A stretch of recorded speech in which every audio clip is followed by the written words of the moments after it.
બધાને નમસ્કાર. હું ડૉક્ટર સચિન પટેલ છું. હું ન્યુરોસર્જન છું.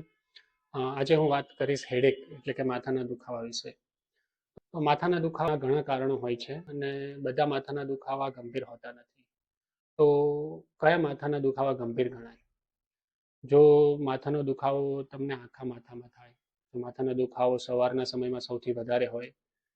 જો એની સાથે તમને હાથ પગમાં લખવાની અસર હોય, તમને ઉલટી થાય, તમને આંખોમાં દેખાવામાં તકલીફ પડે, બોલવામાં તમારી જીભ લથડાય, તો આ પ્રકારનો માથાનો દુખાવો ઘણો ગંભીર ગણાય છે અને તે મગજમાં પ્રેશર વધી જવાના કારણે થતો હોય છે.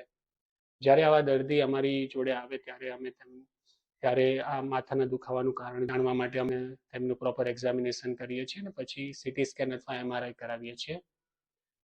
અને જો તમને અથવા તમારા પ્રિયજનને જો આ પ્રકારનો માથાનો દુખાવો થાય તો તમારે ન્યુરોસર્જનનો સંપર્ક કરવો જોઈએ. Thank you.